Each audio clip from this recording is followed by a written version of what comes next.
paano manalangin para makuha natin ang ating hinihiling. Karanasan natin yan Palagi tayong nagdarasal, pero hindi natin nakukuha yung ating pinapanalangin. Ang tagal-tagal mong nagdadasal na sana mabayaran mo yung mga utang mo. Ginawa mo ng lahat, nagnobena ka na. Ilang simbahan ang pinuntahan mo, ilang dekada ng rosaryo, pero wala pa rin. Gusto mong gumaling sa iyong sakit o gusto mong gumaling sa sakit yung iyong minamahal. Nagdasal ka na, lumuhod ka na, nagmakaawa ka na sa Diyos, hindi pa rin gumagaling. Hindi mo na nga alam kung ano pagdadasal mo sa asawa mo para magbago siya. Pero ganun pa rin. Bakit pag tayong nagdarasal, hindi natin nakukuha yung ating hinihiling? Buti pa ang Panginoon, hindi po ba? Pag si Jesus ang nagdasal, agad-agad binibigay ng Ama kung ano yung kanyang hinihingi. May sakit, pagdarasal niya, gagaling. May mga taong gutom, pinagdasal niya yung tinapay, nagmultiply, nagmilagro, dumami, nabusog sila.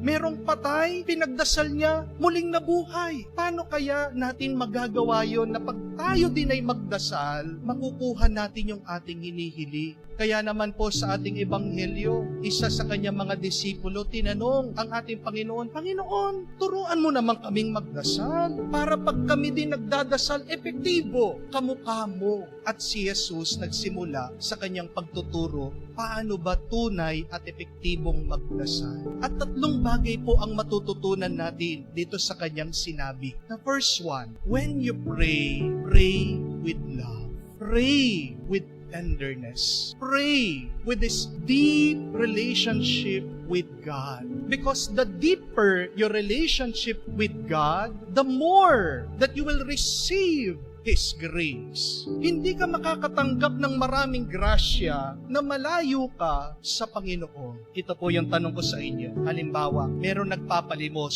Bibigyan niyo po ba? Yes or no? Yes. Ang tanong po, magkano? Siguro pwede na yung piso, pwede na yung 2 piso, pwede na yung 5 piso.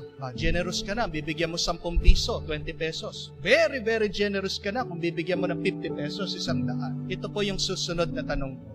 Kung ako yung magpapalimos sa inyo, kung ako yung hihingi sa inyo, bibigyan niyo po ba ako? Yes or no? Hindi yata. Ba't di kayo sumagot? Opo, hindi po.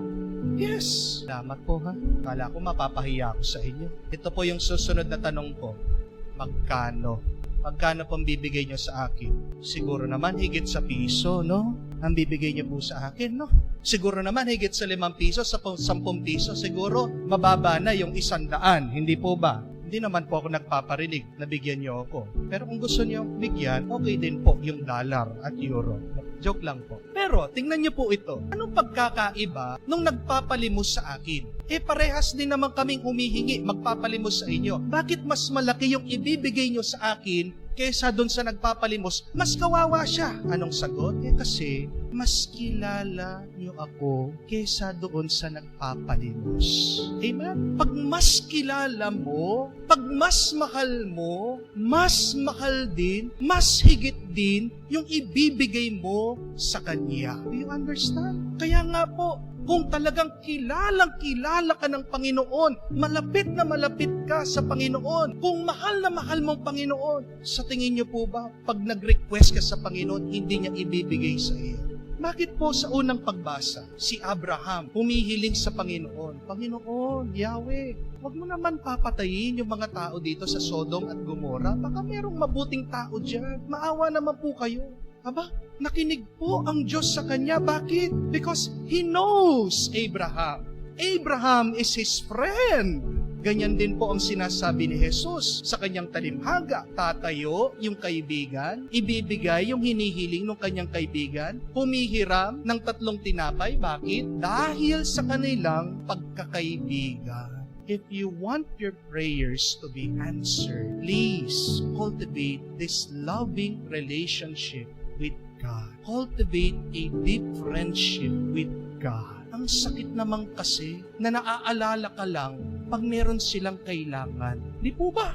Ang Diyos hindi po ATM machine. Sana matandaan po natin yan. Baka itanong ng Diyos sa atin, sino ka ba?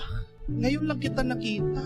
Ilang beses ka ba nagsisimba? Bawat buwan? Araw-araw ka bang nagdarasal? Pag meron ka lang kailangan, doon mo lang ako naaalala. Doon ka lang lalapit. Sa tingin niyo po ba, ibibigay niya yung ating hinihiling? Magbibigay siya, pero barya lang. Pero kung talagang kakilala ka niya, kahit hindi ka pa magsalita, sobra-sobra ang matatanggap mo sa kanya. Amen?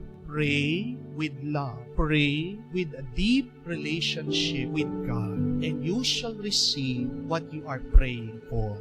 Pangalawa, pray with persistence. Kung talagang gusto mong isang bagay, di ba hindi ka titigil hanggang hindi mo makuha yung bagay na yan? Amen? Pero pag tumigil ka, pag sumuko ka, anong ibig sabihin? Hindi mo talaga gusto. Naiintindihan niyo po? Kung talagang gusto mo, gagawin mo ang lahat, hahanap ka ng paraan, magsasakripisyo ka, kahit na mahirapan ka. Bakit? Kasi gusto mo eh. Ito po yung tandaan niyo. Hindi lahat ng nakasarang pintuan nakakandado. Not all closed doors are locked. Anong ibig sabihin? Kung talagang gusto mong pumasok, kung talagang gusto mong buksan yan, yung iyong inaasam, yung iyong hinihingi sa Diyos, what do you have to do? You only need to push. Mukha lang sarado, pero hindi naman kandado. Ang tanong, tinulak mo na ba? Ang tanong, nag-effort ka na ba? Nakita mo lang nakasara, nagrereklamo ka na, ay, sarado, wala na. Bakit hindi mo sinubukang itulak? And what does push means? It simply means pray until something happens. Ulitin ko po yung pray until something happens. Yan yung sinasabi ng ating Panginoon, ipagkakaloob ng kaibigan niya, yung kanyang hinihingi dahil sa kanyang pagpipilit because of his persistence. Ask yourself that. Have you been persistent in praying? Nagpilit ka na ba? Nagsumikap ka na ba? Nagtiyaga ka na ba? Kung ginawa mo yan, huwag kang mag-alala. Makukuha mo yung iyong hinihiling. Pray with persistence. Push it to the Lord. Third and last, pray only for good things. Pray for things that you need. Kung magdadasal ka para sa mga bagay na makakabuti sa iyo, kung magdadasal ka para sa mga bagay na kailangan mo, ipagkakaloob ng Diyos sa iyo yan. Huwag kang mag-alala. Pero nga po isang bata nilapitan yung kanyang nanay. May hinihiling. Sabi niya, Mami, bili mo naman ako ng bra. Bra! Sabi po ng nanay niya, ayoko. Ano mo yung bra? Bakit po ayaw ibili ng bra yung bata? Tanong niyo po bakit? Lalaki po Kailangan ba niya yung bra? Hindi binibili kasi hindi naman kailangan. Lalaki, bibili mo ng bra. We may be asking God some things that we really do not need. Baka meron kang hinihingi sa Diyos na hindi pa panahon para sa iyo, hindi makakabuti sa iyo. Sabi ng ating Panginoon, kung nga yung mga masasamang tao, pinagkakalooban ng mabuting bagay, yung mga minamahal nila, yung inyong Ama kaya sa langit, mas mabuti pa ang ipagkakaloob niya sa inyo. Meron po tayong isang follower nang minsan bumisita dito, nakikipagkwentuhan sa akin. At pagkatapos na kwento niya, nung panahon po ng COVID, yung kanyang asawa na naka-abroad, pinauwi, naalis po sa trabaho. Nagdadasal po siya sa Diyos, sana makaalis ulit para gumaan-gaan yung kanilang buhay. Pero ang tagal-tagal, hindi makaalis itong lalaki. Sumasakit na yung loob nitong misis sa Diyos. Tinatanong, Lord, ba't ganyan ka naman? Bakit pinapabayaan mo maghirap kami? Bakit hindi pa makaalis itong aking mister? Alam niyo po nangyari, isang araw, nagkasakit daw po siya at siya'y na-confine. At doon niya na-realize, kung wala yung kanyang asawa, walang magbabantay sa mga bata, wala siyang magiging katuwang sa pagbabantay din sa kanya habang may sakit siya. May dahilan pala yung hindi pag-alis ng kanyang asawa. Hindi pa panahon, hindi makakabuti para sa kanila. Pray, asking the Lord, Lord, give me only things that I need. Give me things that will better me. Tandaan niyo po yung tatlong yan pag kayo ay nagdarasal. Pray with love. Pray with a deep relationship with the Lord. Pray persistently. Magtiyaga ka. And pray only for good things, things that you need, mabibigla ka makikita, aapaw ang grasya sa buhay mo. Yung iyong hinihiling, makakamtan mo. Siksik, liglig, umaapaw.